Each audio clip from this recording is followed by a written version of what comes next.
జగన్మోహన్ గారి నాయకత్వం, కాసానాయుడు గారి నాయకత్వం, జై జగన్, జై జగన్, కాసానాయుడు గారి నాయకత్వం, కాసానాయుడు గారి నాయకత్వం.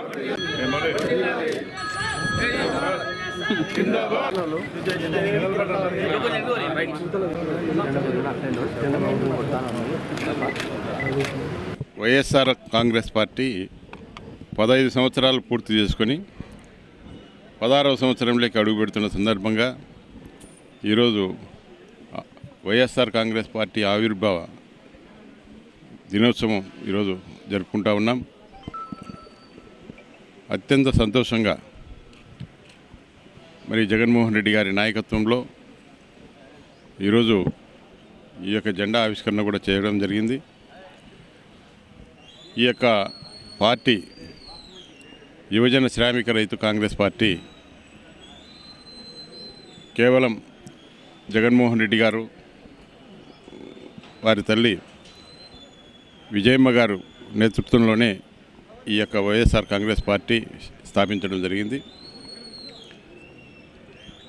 ఆ రోజుల్లో ఒక ఎంపీ పదవికి, ఎమ్మెల్యే పదవికి రాజీనామా చేసి మరి ఆనాటి కాంగ్రెస్ పార్టీ కోటకు ఎదురొడ్డి జగన్మోహన్ రెడ్డి గారు పోటీ చేయడం జరిగింది.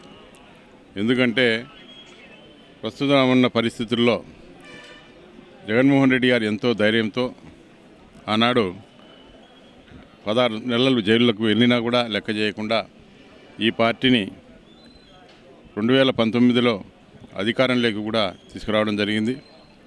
అధికారంలోకి వచ్చిన తర్వాత గతంలో రాజశేఖర రెడ్డి గారు ఏదైతే సంక్షేమ పథకాలు, అభివృద్ధి పథకాలు ఎన్నో ఇచ్చినారు కాబట్టి వాటికి రెట్టింపుగానే జగన్మోహన్ రెడ్డి గారు కూడా ఈ యొక్క 5 సంవత్సరాల పదవి కాలంలో ప్రజల గుండెల్లో చిరస్థాయిగా నిలిచిపోయినారు.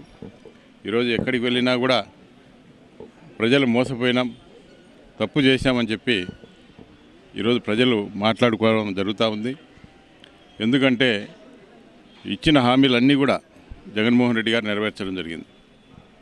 దాదాపు 2 సంవత్సరాలుగా వస్తుంది తెలుగుదేశం పార్టీ అధికారంలోకి వచ్చి ఏ ఒక్కటి కూడా నెరవేర్చకుండా, ఇచ్చిన హామీలను నెరవేర్చకుండా ప్రజలను మోసం చేస్తూ ఎవరైనా కూడా ప్రశ్నించే వారిని కేసులు పెట్టి ఒక రెడ్ బుక్ రాజ్యాంగం అని చెప్పి తీసుకొని వచ్చి ఈరోజు నాయకుల మీద, ప్రజల మీద అక్రమంగా కేసులు పెట్టి వేధించడం జరుగుతూ ఉంది.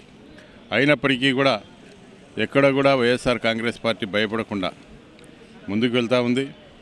మరి ఈరోజు ఈ కూటమి ప్రభుత్వం వచ్చిన తర్వాత ముఖ్యంగా తిరుమల తిరుపతి దేవస్థానం విషయంలో ఈరోజు వాళ్ళు చేసిన అవినీతికి ఈరోజు కనపడతా ఉంది. ఎక్కడ చూసినా స్వీకరించుకుంటా ఉన్నా కూడా ఇంకా ఈ యొక్క చంద్రబాబు నాయుడు గారు కానీ, లోకేష్ కానీ, పవన్ కళ్యాణ్ కానీ ఇంకా తిరుమల తిరుపతి దేవస్థానంలో పంది కొవ్వు గలిచిందని, ఆవుని మరి ఈ విధంగా చెడు ప్రచారం చేస్తూ వైఎస్ఆర్ కాంగ్రెస్ పార్టీని భూస్థాపితం చేయాలని చెప్పి ఒక కుట్రతోటి మాట్లాడుతూ ఉన్నారు. ఏదేమైనప్పటికీ కూడా వైఎస్ఆర్ కాంగ్రెస్ పార్టీకి ప్రజలు ఉన్నారు. వాస్తవాలు ప్రజలకు చెప్పగలిగినాం. మరి ఈ విధంగా మరి ఈ యొక్క మెడికల్ కాలేజీల విషయంలో కూడా దాదాపు 17 మెడికల్ కాలేజీలను తీసుకొని వస్తే వాటిని కూడా రద్దు చేసి ఈరోజు ప్రైవేట్ పరం చేయడం జరుగుతూ ఉంది. ఈ విధంగా ఏది మంచి చేసినా కూడా జగన్మోహన్ రెడ్డి గారు కానీ గతంలో రాజశేఖర రెడ్డి గారు చేసిన మంచి పనులను వారు పేరు తొలగించడం, మరి ఈరోజు వాటి స్థానంలో ఏ ఒక్కటి కూడా కొత్తగా పథకాలు ఇవ్వకపోవడం ప్రజలను మోసం చేయడం జరుగుతూ ఉంది. కాబట్టి ప్రజలు గమనిస్తూ ఉన్నారు.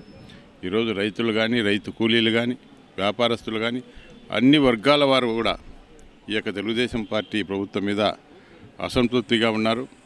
ఎప్పుడు ఎన్నికలు వస్తాయా, మళ్ళీ ఎప్పుడు జగన్మోహన్ రెడ్డి గారిని సీఎం చేసుకోవాలని చెప్పి కూడా ప్రజలు ఎదురు చూస్తూ ఉన్నారు. కాబట్టి ఈ పార్టీకి ప్రజలే అండదండగా, రైతులు అండదండగా, వ్యాపారులు అండదండగా ఉండి మరి ఈ పార్టీని ముందుకు తీసుకుపోవాలని చెప్పి మేము కోరుతా ఉన్నాం.